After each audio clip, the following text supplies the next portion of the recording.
La política es cultura, porque todo es cultura y porque somos radio. Radio Cultura. fmradiocultura.com.ar.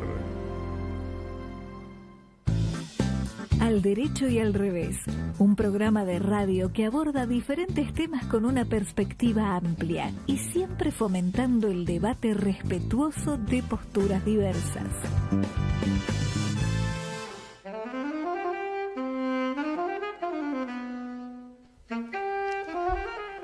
¿Qué tal? Buenas tardes, ¿cómo andan? Empezamos el programa 358, 3 más 5, 8, de Al Derecho y al Revés. Encontré un numerito para jugar un poco. Acá estamos con Marta Ollanarte, Mercedes Jones en el Zoom, Leo Justi operando, Fede Politi produciendo, en unos días tremendamente intensos donde, bueno, la capacidad de previsión de este programa es tan grande y la organización funciona tan aceitada que casualmente para hoy tenemos un economista, Marta. Sí.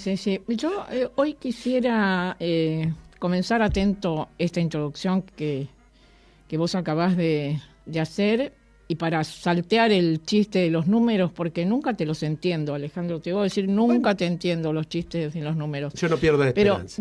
Pero yo quiero empezar con una reflexión de un filósofo de primera línea. Lo podemos leer todos los días, sus viñetas son maravillosas. Se llama Tute y dijo no hace mucho, y es tan actual, la realidad no sale de su asombro. Muy bueno, tremendo. Tremendo. Ya nosotros, si nos asombramos, viste, no, que la realidad en su conjunto no sale de su asombro. Le podemos confesar a la audiencia que la previa es muy difícil, porque en la previa tenemos que definir qué temas tocar y tenemos que descartar más de la mitad de lo que podemos tocar. Es terrible todo lo que pasa, qué sé yo. No sé, hoy el presidente, cuando ya estábamos en marcha hacia este programa, salió al balcón de la Casa Rosada con Santiago Caputo, al solo efecto de mostrarlo, digamos. Acabo de enterarme por vos, porque viste, no escuchás radio, no mirás el celular durante 15, 20 minutos y te perdés una gran cantidad de cosas. Sí, es tremendo. Pero bueno, nosotros como dice una amiga mía, la realidad argentina es más que dinámica, es resbaladiza y es tal cual. Estamos en permanente salto, ¿no? En sobresalto. En un lunes que ya lo vamos a charlar en la segunda mitad con Guillermo Rosenbursel, pero en un lunes de los que llaman negro en los mercados y donde verdaderamente se hacen y se pierden fortunas extraordinarias en pocos minutos, ¿no? Otra de las facetas de esta actualidad que pocas veces se percibe a fondo. Pero nosotros queríamos empezar tratando un tema que sigue siendo una semana después de las elecciones en Venezuela muy álgido. El tema Venezuela está en el centro de la agenda y también está yo diría que no quiero exagerar con el corazón, pero en la preocupación de muchos argentinos. Hay muchísimos venezolanos que viven con nosotros. Yo creo que está en la agenda nacional, en la agenda regional y en la agenda internacional. Así es, ¿no? así es. Y justamente Carlos March nos hace un aporte con reflexiones sumamente interesantes que yo no las leí en ninguno de los comentarios que se hicieron en estos días en los medios. Un enfoque distinto el de Charlie. Si les parece, lo escuchamos. Pero claro que sí. Buenas tardes, ¿cómo están? Voy a poner foco en esta columna en un tema obvio, que son las elecciones del pasado domingo que consagraron nuevamente a Nicolás Maduro como presidente de Venezuela, pero me gustaría hacerlo vinculando petróleo con democracia. Como ustedes saben, Venezuela encabeza el ranking de los países que mayores reservas de petróleo tienen a nivel mundial. Es el número 1, es el país que tiene cerca del 20% de las reservas mundiales de petróleo bajo tierra. Por lo tanto, la importancia de Venezuela no pasa tanto por la producción actual, ni el nivel de exportaciones actuales, sino por lo que tiene bajo tierra. Venezuela encabeza este ranking. Nicolás Maduro gobierna desde el año 2013, ya superó los 11 años de poder, le sumará estos 6 años más que lo han dado como ganador y además tiene, según la Constitución, reelección indefinida. El ranking sigue con Arabia Saudita en el segundo lugar, Irán en el tercero, Canadá en el cuarto, Irak en el quinto, Emiratos Árabes en el sexto, Kuwait en el séptimo, Rusia octavo, Libia noveno, Estados Unidos décimo. Dejando afuera al cuestionado Venezuela, salvo Estados Unidos, que tiene tradición electoral democrática, y Libia, que luego de los 42 años de Gaddafi, desde el 2011 también rota presidentes, la longevidad de los gobiernos de estos otros 7 países ostentan una supervivencia de entre los 43 años en el poder del presidente de Irán y los 9 años del primer ministro canadiense, que continuará acumulando años pues el mandato está vigente. Evidentemente no existen muchos incentivos para exigirle a Maduro transparencia electoral y mucho menos alternancia en el poder, en el gobierno, por parte de los países que más reservas de petróleo tienen en el mundo. ¿Qué pasa con la OPEP? Con la Organización de Países Exportadores de Petróleo, de la cual Venezuela es miembro desde el año 2000 y concentran el 43% de la producción mundial de petróleo y el 81% de las reservas mundiales. La OPEP, además de Venezuela y los ya mencionados Arabia Saudita, Emiratos Árabes Unidos, Irán, Irak y Kuwait, está conformada por Argelia, Angola, República del Congo, Gabón, Guinea Ecuatorial y Nigeria. Tampoco se puede esperar reclamos relacionados con la transparencia electoral por parte de los países que integran la OPEP, pues aquellos que se suman a los ya analizados en el ranking anterior no muestran gran apego a la alternancia en el poder. Por el contrario, empeoran la situación, pues nos encontramos en un extremo con los 11 años de gobierno por parte de un partido monopólico en Nigeria y en el otro extremo los 45 años de gobierno del presidente de Guinea Ecuatorial. Como conclusión, los países que mayores reservas petroleras poseen se dividen en reinos o sultanatos, pero en aquellas naciones donde rigen sistemas republicanos, donde la alternancia en el poder debería ser algo deseable, las democracias aparecen empetroladas y muchos gobiernos están más aferrados al poder que el petróleo a la roca. Se necesitaría un poco de fracking democrático, ¿no? No vendría nada mal. Bueno, los dejo y esperemos que el mundo, por lo menos del petróleo, recapacite y exija elecciones libres, democráticas y transparentes en Venezuela. Me gustó muchísimo esta definición de la democracia empetrolada, pero no creo que la inversa sea posible. El petróleo democratizado, ¿no? Sí, de eso no tengo duda, pero el enfoque de Charlie me pareció muy interesante y no se escucha en general, porque además algo que sale como corolario directo del planteo que hace Carlitos March es: ¿hay los mismos reclamos por democracia con relación a otros países petroleros? Esto sin perjuicio de todo el reclamo que hay que salir con la bandera a hacer por Venezuela, ¿no? Pero yo no recuerdo que alguien se haya preocupado por las democracias de los países árabes. El petróleo no ha democratizado, pero la democracia se ha empetrolado. Sí. Algo de eso hay. Yo creo que es muy importante destacar, lo venimos diciendo y se ha dicho en estos días, así que no vamos a abundar demasiado. A 8 días de las elecciones en Venezuela no hay un solo dato fundado que avale la autoproclamación por Maduro y su gente. Un régimen a esta altura claramente definido como autoritario por la casi totalidad del planeta, salvo pequeñas excepciones que no son precisamente democráticas. Y bueno, la represión también es otro elemento que llama la atención, ¿no? Cómo frente a represiones muchísimo menores que estas se han hecho planteos profundos de defensa de los derechos humanos y frente a la que hoy se vive en Venezuela, no. Sí, como decíamos al principio, este es un problema, por supuesto, terrible en Venezuela. Es un problema también nacional, porque tenemos que analizar un poco cuáles son las repercusiones acá de todo lo que está pasando en Venezuela, de un lado y de otro, ¿no? De la grieta esta que nos opaca tanto. Y también es un tema terrible a nivel regional e internacional. Sí. Incluso, bueno, ya el Papa ha intentado, creo que con poco éxito, también intermediar en esta cuestión. La OEA ha sido descalificada. Bueno, el conflicto entre Argentina y Brasil, ¿no? Esta locura de andar a los gritos, a los insultos, y en el medio de esto, por lo menos Brasil se hizo cargo de la embajada argentina y de los refugiados.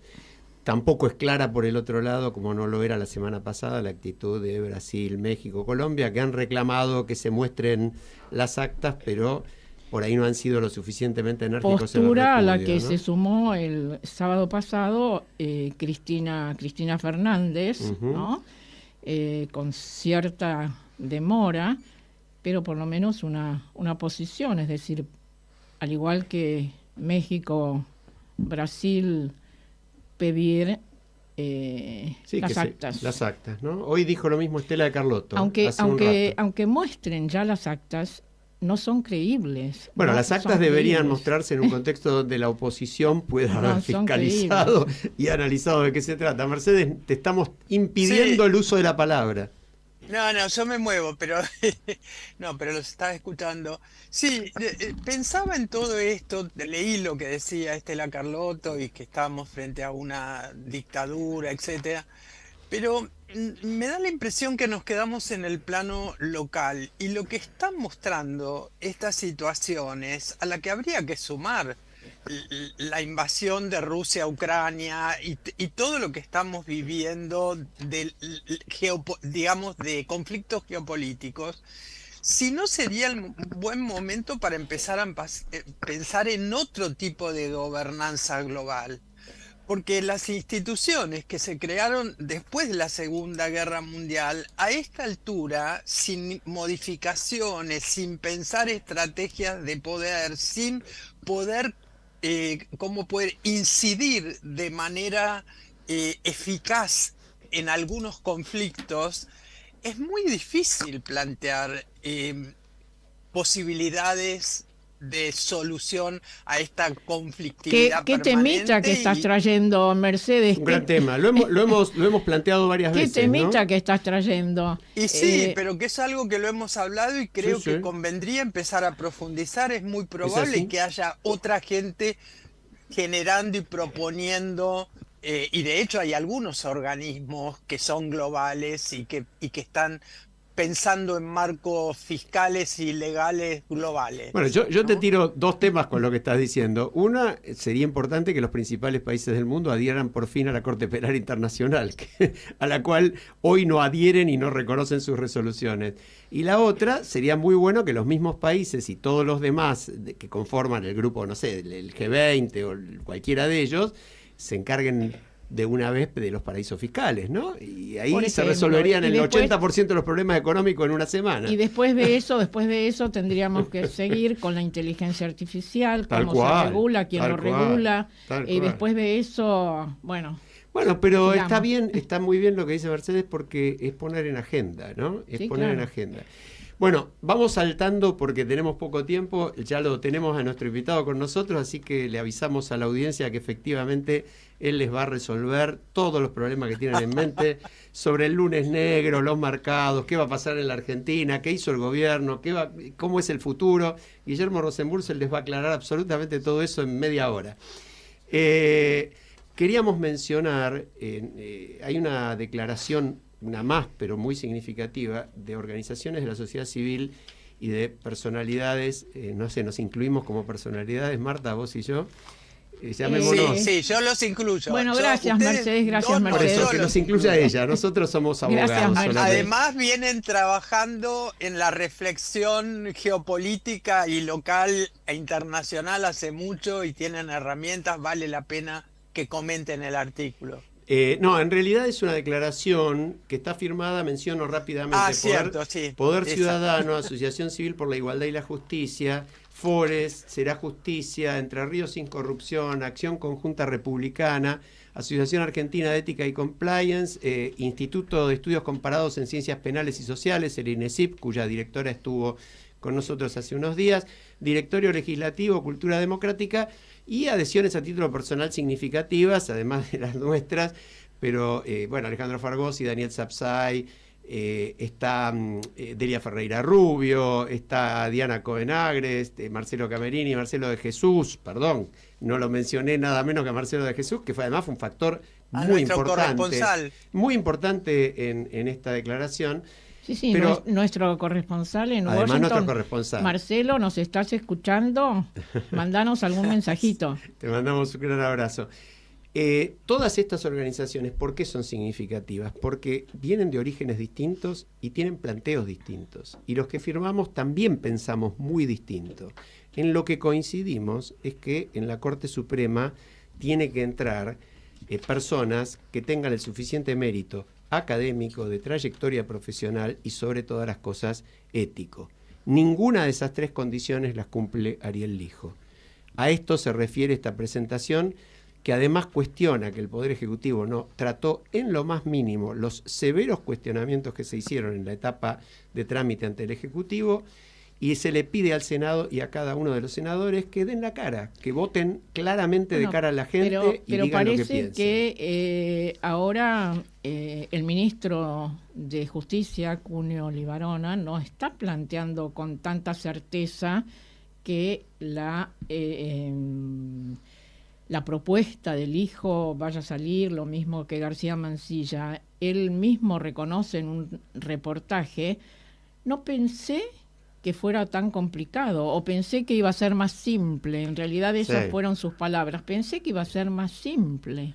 Wow. Bueno, veremos si es simple o no, porque también hay otro enfoque del asunto, que es el de Alejandro Borenstein en su columna siempre cargada de brillante ironía del domingo, donde él dice... Al igual que Tute, que mencionamos hace un ratito, Alejandro Borenstein es uno de los grandes filósofos de la política actual. Bueno, y él justamente lo que dice allí es, no dan la cara, nadie escuchó todavía, es decir, los votos o las ausencias eventuales, porque recordémosle a la audiencia que para designar un juez de la Corte hacen falta 2/3, pero de los presentes.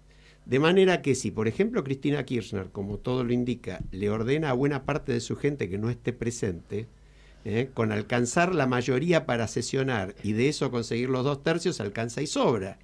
Bueno, ahora resulta que Mauricio Macri ha dicho que la gran mayoría del PRO va a votar en contra, pero la clave entonces pasaría a ser el radicalismo, y el radicalismo tiene dirigentes como Daniel Angelici, o bajo también las sombras Cotino Siglia, que aparentemente estarían comprometidos con esta candidatura, lo cual deja muchas dudas sobre el voto de Lustó.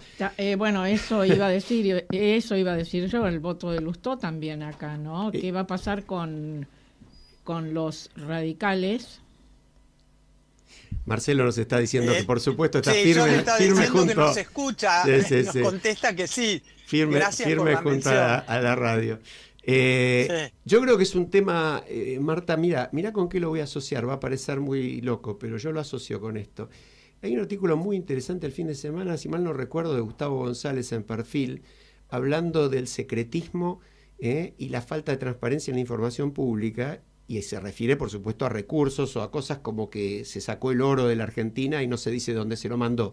Bueno, yo quiero que no haya secretismo ni nada oculto y escondido en algo tan importante como la designación de un juez de la Corte. No solo González en Perfil, también Claudio Jacqueline en y Claudio La Nación. Jacqueline también, sí señora. El título está referido explícitamente a la transparencia y a la ausencia de posibilidades de acceder a la información. No hablemos ya de la ciudadanía. La ley establece que cualquier ciudadano puede pedir información sobre todo lo que tenga que ver con cuestiones públicas, ¿no? Salvo algunas muy pocas que son cuestiones reservadas, pero el resto... Bueno, los 100.000 millones, los 100.000 millones de los fondos reservados no creo que lo sean. Los ciudadanos, ni hablar, pero tampoco pueden, otros políticos, claro, tampoco pueden acceder a la información, organizaciones no gubernamentales. Hay que hacer juicio para que te den la información. También está... Sí, Marcelo está contestando, está haciendo una referencia justamente a que él insistió en el grupo de impugnación al hijo que estaban hablando ustedes hace unos minutos en el programa, y vos, Alejandro, lo comentaste, ¿no? Sí. el rol de Marcelo en este sentido. Sí, sí, absolutamente. Marcelo es uno de los corredactores de esta declaración y ha cumplido un rol. Marcelo está muy comprometido en su trabajo también internacional, ante la OEA, Banco Mundial, en Washington, etcétera. Representa muchas de las ONG. Ahora, yo con esto, porque tenemos un par de temas más, creo que es muy significativo resaltar otra vez, no hay nadie en la sociedad civil que haya apoyado con claridad esta candidatura. Por eso el ministro debe entender justamente, no es tan fácil. No es tan fácil porque por algo esta candidatura genera semejante repudio. Y si la quieren aprobar a pesar de eso, por lo menos que contesten los cuestionamientos. Sí, esperemos, ¿no?, que la ciudadanía escuche estos comentarios, porque la sensación que uno tiene es que hay grandes sectores de la comunidad que no tienen ni idea de lo que significa esta propuesta, de lo que significaría si justamente Lijo es elegido como integrante de la Corte Suprema. Me parece que hay que, buscar algunos mecanismos para llegar a mayor cantidad de gente que o no tiene posibilidad o no le interesa. Es cierto, o que cree que no le afecta. Este es otro tema y en eso creo que hay una parte de la cuestión de la designación de un juez de la Corte que no se trata lo suficiente, que es el tema de la seguridad jurídica. Cuando la Argentina es capaz de designar a un juez acusado con graves acusaciones referidas a la ética, a su trayectoria como juez, etcétera, etcétera, incluso a su patrimonio, bueno, ¿qué confianza puede tener el inversor en la Argentina al que tanta importancia le damos y que tanto nos falta, ¿no? Hay otra cuestión en el reportaje del Hijo, de Cunio Libarona, referido al Hijo. Lapsus interesante. Mira cómo los asocio, esta cabeza mía. No me deja mentir, la cabeza no me deja mentir. Él hace mucho hincapié en todos los logros que se han logrado estos meses a partir de la acción en el Ministerio de Justicia, la puesta en marcha de los tribunales orales, el juicio oral, el mecanismo de juicio oral. Sí, en el interior.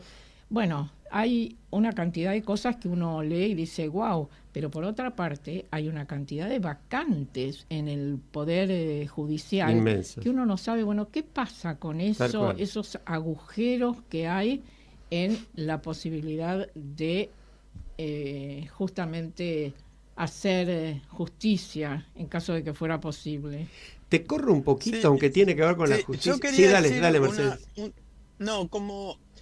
Creo que tendríamos que retomar la reflexión de Charlie en el sentido del tema de la democracia económica. De la misma forma que faltan espacios globales de definición de política global acordada entre los países, también hay toda una cuestión de la regulación del sistema financiero, poniendo al servicio de las necesidades de la economía productiva, que todo el mundo sabe que es digamos, más negativo para nuestros países, entre comillas, en vías de desarrollo. Pero yo te propongo, se requieren otro tipo de estructuras. Yo te propongo que es un tema para conversar. Para otro programa. Para preguntárselo a nuestro invitado, porque ya nos vamos a tener que ir a la pausa. Yo sé que vos querés, antes de hablar con nuestro invitado, hacer alguna referencia a las derivaciones inesperadas del juicio por el tema de los contratos de seguros a organismos públicos. Así es. ¿Qué ha surgido ahí? Así es. Contá, que ya todo el mundo sabe, pero todo el mundo sabe, y vamos a recordar también que se trata de un amigo de este programa que ha estado muchas veces con nosotros, el periodista que saca a la luz toda esta información, Claudio Saboya, en Clarín.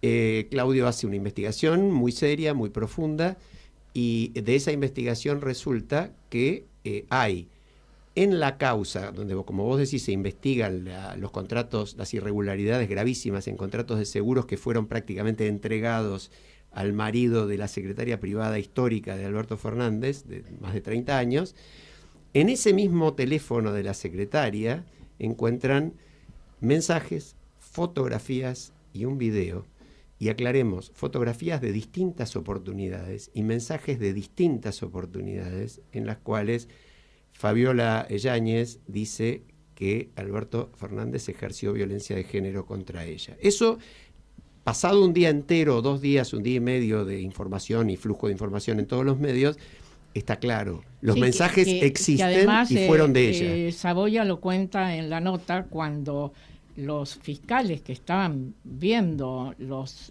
textos en el celular y descubrieron esto, que en realidad lo que estaban investigando es otra cosa, pero descubrieron esto, dijeron, ¿qué hacemos ahora? ¿Qué hacemos con esto? ¿No? Y con buen criterio, bueno... Y lo tienen que hacer, se lo separaron y lo mandaron a la oficina hacer, por supuesto, de la Corte de Violencia Doméstica. Pero ¿no? Fabiola Yáñez no quiere hacer la denuncia y a su vez el abogado que está interviniendo está reconociendo, sí, los textos del WhatsApp, pero insistiendo que no hubo agresiones físicas, sino fuertes discusiones. Sí, yo creo que la víctima tiene sus derechos, son delitos dependientes de instancia privada. Lo que sí es interesante ver es, frente a un hecho de estas características, bueno, debería haber una actitud unívoca con respecto a la violencia de género, ¿no? La violencia de género es igualmente repugnante y criminal, la ejerza quien la ejerza. Cualquiera sea la supuesta ideología que dice tener. Debería haber, esperemos unos días, porque esto algunos dicen es confuso, pero debería haber una declaración de las organizaciones feministas, ¿no? Que suelen ser tan activas en este tipo de circunstancias. Esperemos que la haya, esperemos que la haya. Bueno, nos vamos a ir a una brevísima pausa musical con una expresión de deseos prácticamente, con este tema que es un ícono de la música universal, y ojalá que este sea realmente un mundo maravilloso. Ya nosotros siempre pum para arriba. Pum para arriba. Sí, así es.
Escucha todas las voces para pensar sin prejuicios, el derecho y el revés de cada aspecto de la realidad.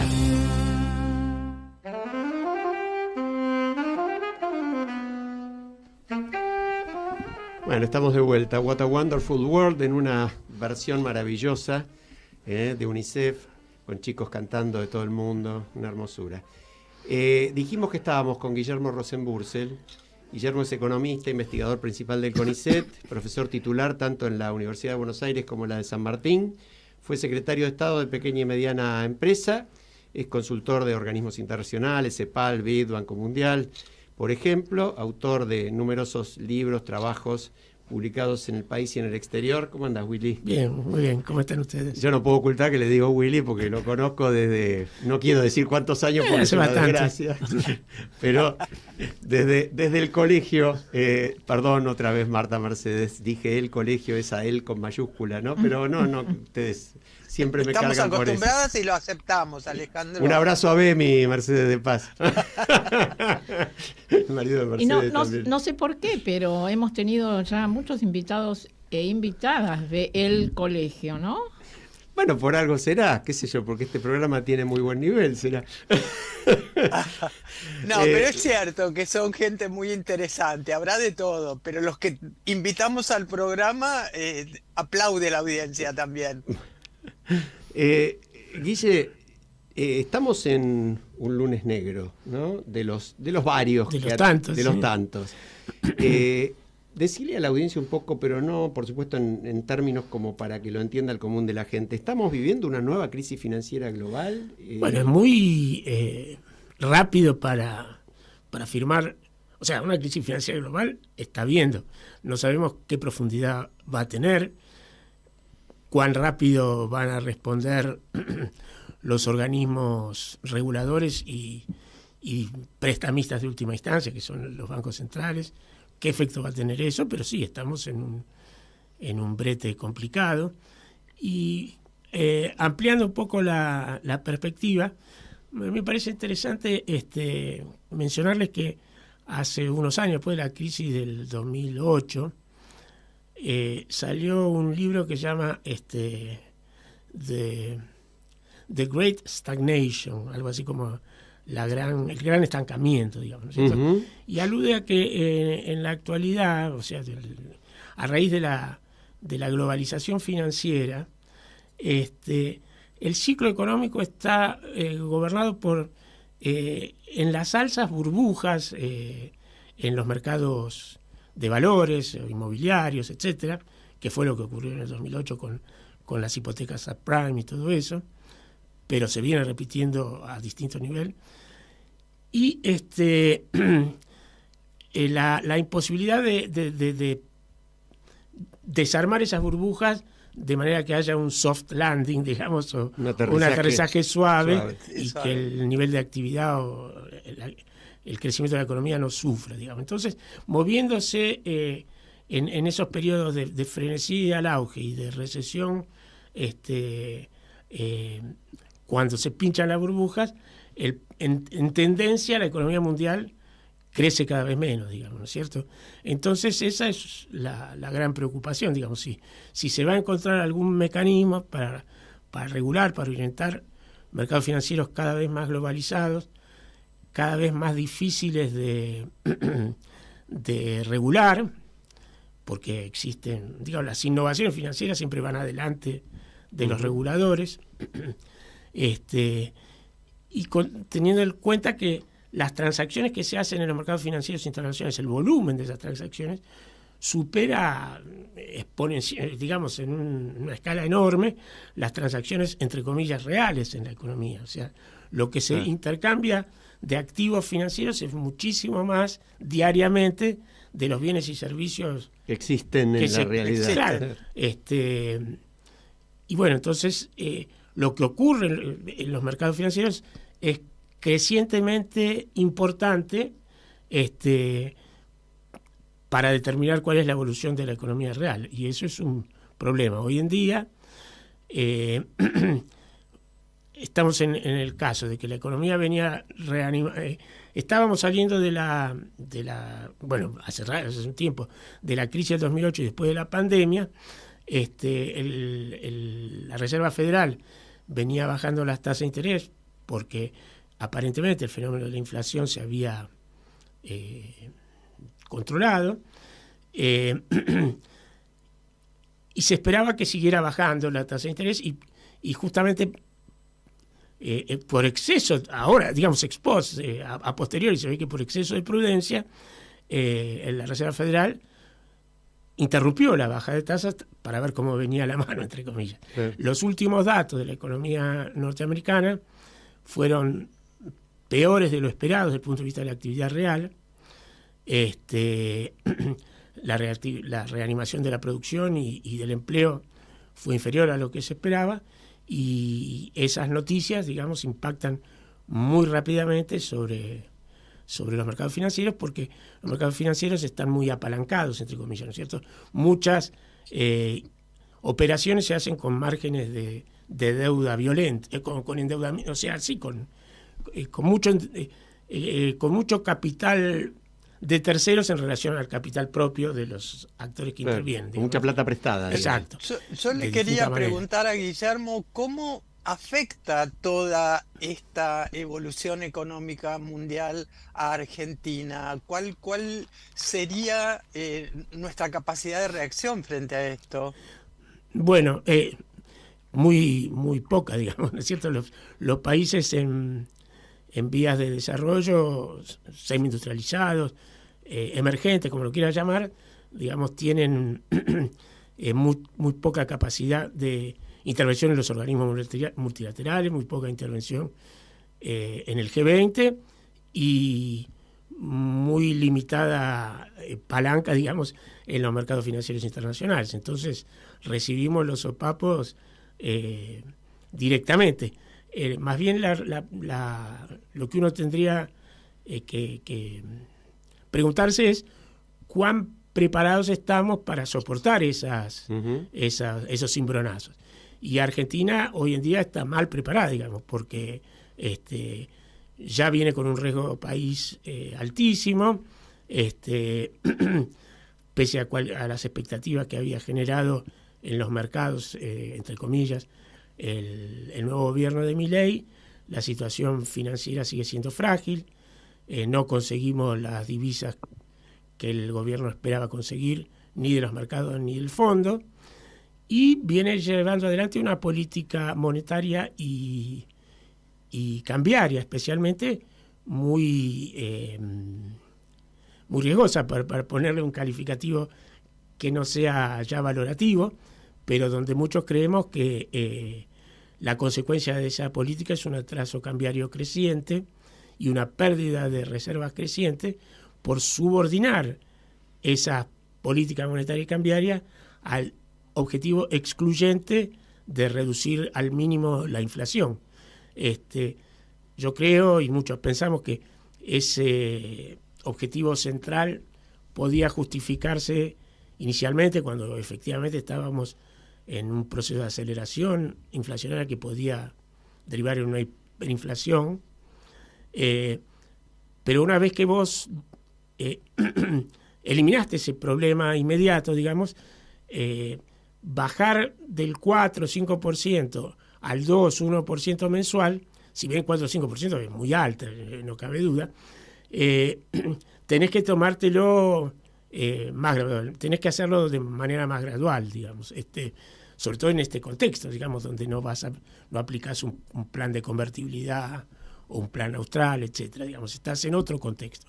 Volviendo a la dinámica y a la realidad de Estados Unidos y todo este movimiento en relación a los mercados financieros, ¿podés hacer algún tipo de proyección a futuro, ya sea que gane Trump o gane Harris? ¿Cómo te imaginás un caso u otro? Las mejores proyecciones son las que se hacen para atrás, para el pasado. Por lo menos eso sin dudas, pero... Es muy, la verdad, bueno, desde que, o sea, los economistas ya lo sabíamos de antes, ¿no? Pero se hizo popular la idea de los cisnes negros, ¿no es cierto? Y hay fenómenos y los mercados financieros son así. También los rinocerontes grises. Sí, bueno, sí.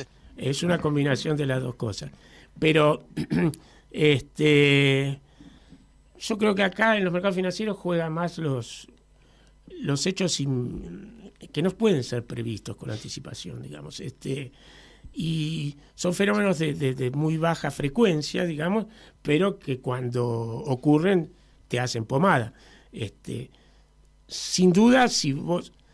es lo mismo que una obra de ingeniería de un puente, etcétera. Vos tenés que construirlo para cubrir la mayor cantidad o probabilidad de eventos catastróficos, pero vos nunca podés asegurar el 100% de que no... Bueno, acá sucede lo mismo, pero con el agravante de que la tendencia de los propios actores de los mercados hacen que se peque por defecto en cuanto a la prudencia y no por exceso, digamos. Entonces, los mercados son inherentemente frágiles. Yo, con relación a los mercados financieros, no veo gran diferencia entre lo que esté dispuesto a hacer un gobierno demócrata y un gobierno republicano. Sinceramente no lo veo. Más allá de que los modos de Trump son horribles, digamos, y yo si fuera americano votaría por Kamala Harris por un montón de razones. Pero desde el punto de vista de la dinámica de los mercados financieros, no veo que pueda haber muchas diferencias. Además, porque el actor institucional que puede manejar más o menos las cosas es la Reserva Federal, y la Reserva Federal tiene un funcionamiento bastante autónomo de los... No está manejada por el hermano, el íntimo amigo o el socio del ministro de Economía, digamos. Así es. Digo, para comparar con la Argentina. Sí. Te traigo a la Argentina, Guillermo, que es de lo que hubiéramos empezado hablando si no hubiera sido por el lunes negro.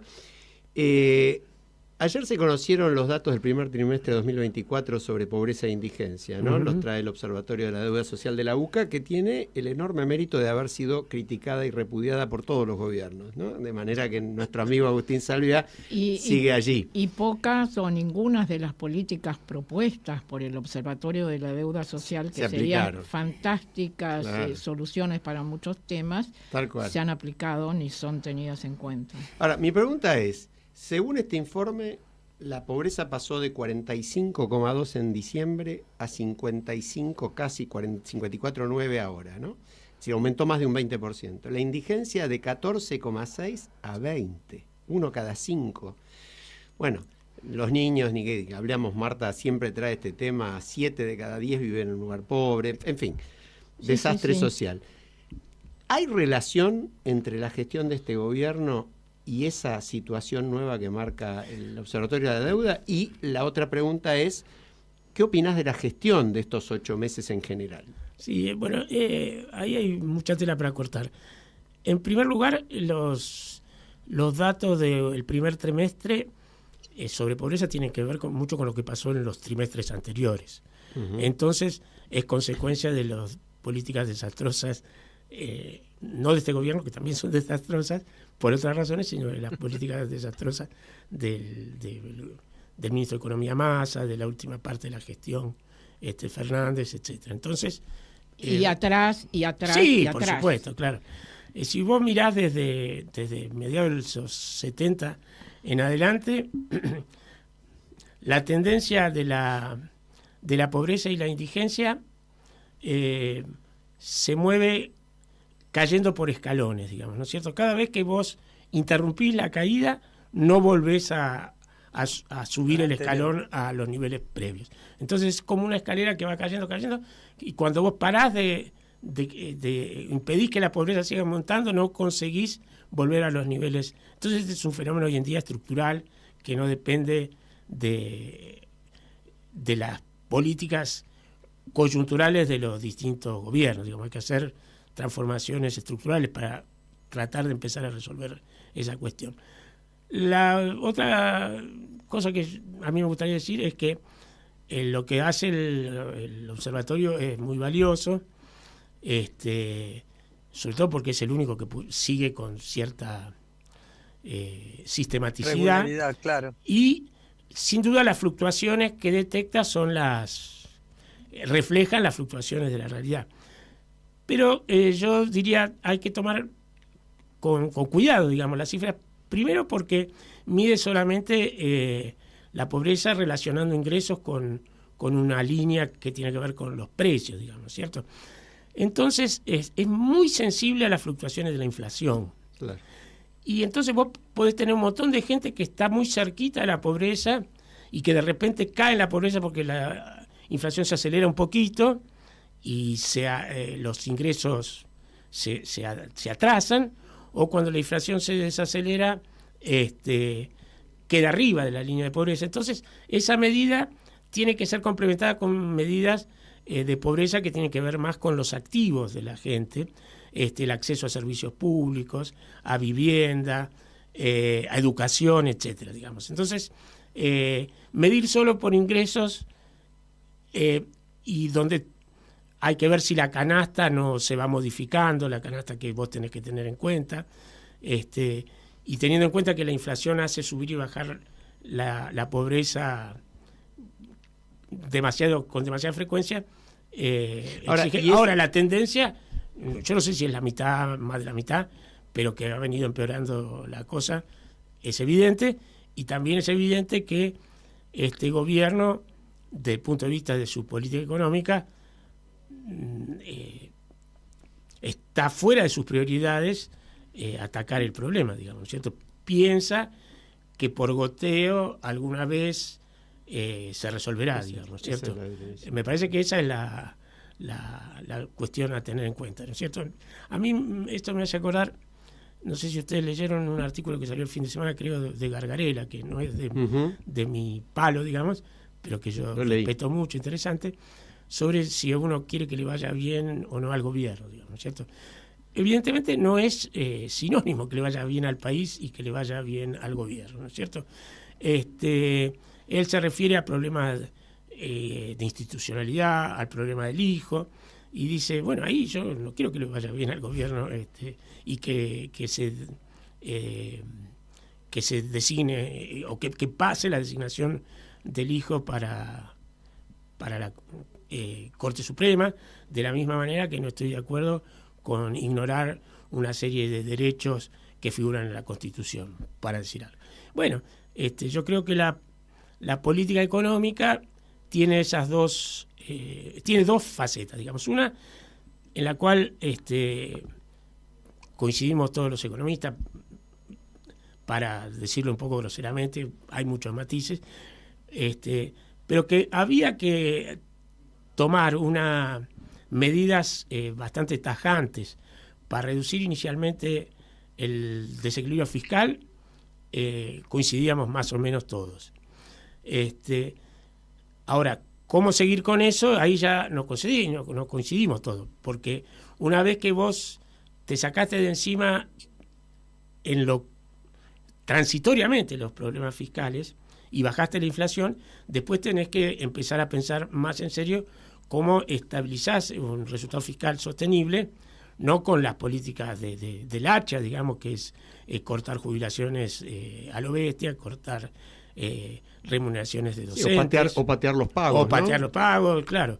No pagarle a las distribuidoras de electricidad. Claro. Entonces, está claro que eso no se puede sostener, y por otro lado está claro que eso deja fuera del tablero o de la mira del gobierno los problemas sociales, digamos, ¿cierto? Entonces, no sé, yo no quiero que le vaya bien al gobierno desde esa perspectiva. Sí, me parece útil para el país, aunque no estoy de acuerdo de qué forma se haya hecho, digamos, haber podido parar la pelota del desequilibrio fiscal que le genera una presión enorme a la inflación y por esa vía jodía a todo el mundo, digamos. Pero Mercedes.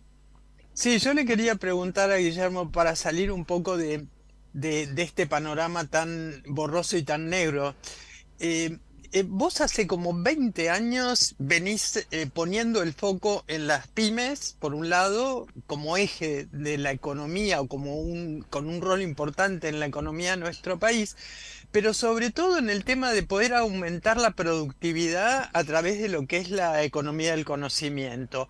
Y con todos los avances que se han hecho, mi pregunta sería, ¿hay alguna posibilidad, más allá de lo que esté haciendo puntualmente el gobierno para detener la inflación, etcétera, déficit fiscal y demás, en la línea de aumentar la productividad? ¿Hay algo allí, inclusive a nivel de articulación regional, que se pueda hacer? Danos algunas perspectivas de cómo salir de esta puerta sin salida, digamos, de la economía actual. Me parece buena tu pregunta, tu reflexión, porque nada de lo que se puede hacer desde el punto de vista de las políticas de estabilización de corto plazo va a sostenerse si no encarás una estrategia simultáneamente, no secuencialmente, claro. Una estrategia a más largo plazo que tiene que ver efectivamente en el corazón de la cuestión, el aumento de la productividad. El aumento de la productividad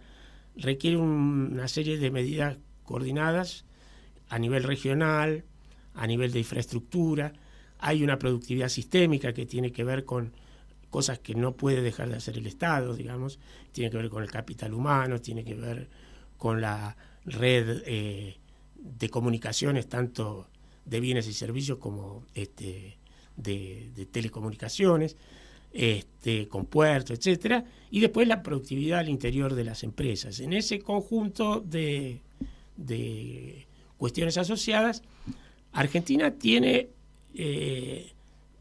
posibilidades, digamos, de aumentar la productividad si la cosa sistémica se encamina en varias áreas de la bioeconomía, digamos, incluyendo todo lo que tiene que ver con la actividad agroindustrial, porque hoy en día ya no tiene mucho sentido distinguir el agro de la industria, digamos, y de los servicios.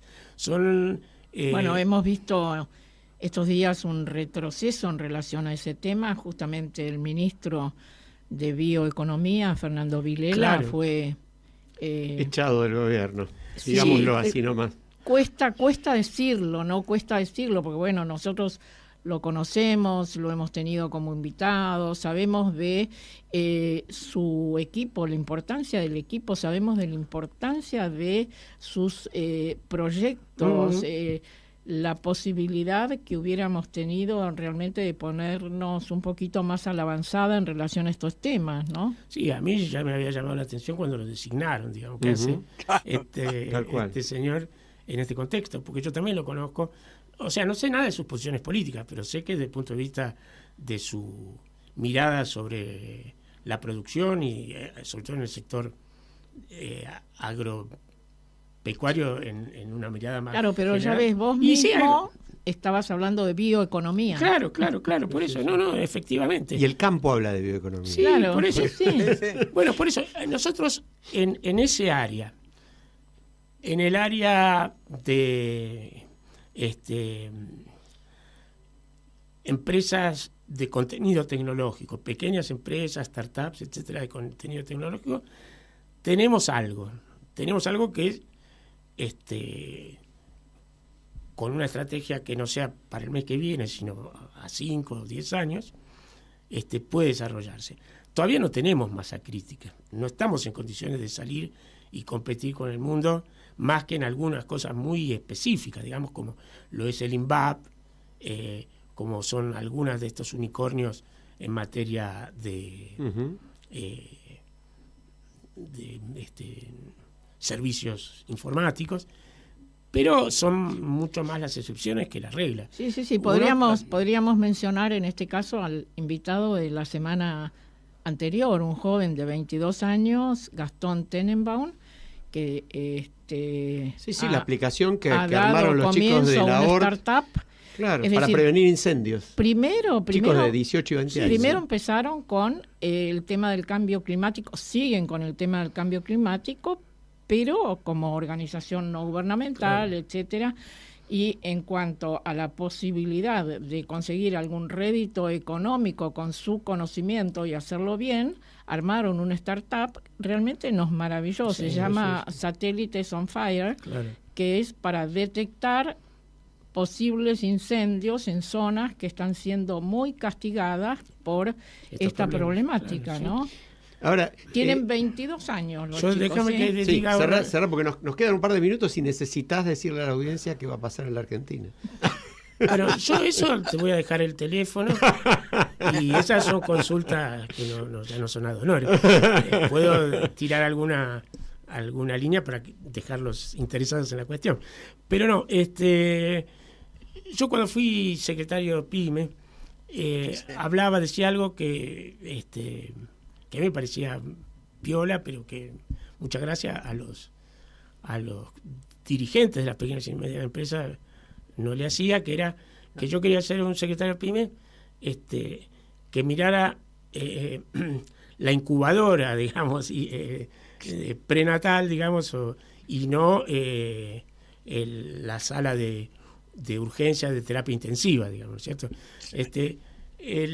Digamos, obviamente hay que ocuparse de la terapia intensiva porque hay mucha gente que estaba y sigue estando en la lona dentro de las pequeñas y medianas empresas, pero la dinámica que le pueden aportar las pequeñas y medianas empresas a la economía, a la ganancia de productividad, etcétera, tiene que ver con la creación de nuevas empresas en sectores más dinámicos, digamos. Hay que ocuparse, obviamente, de los miles de pequeños empresarios que trabajan en el comercio, que trabajan en los servicios, etcétera, pero no es de ahí de donde las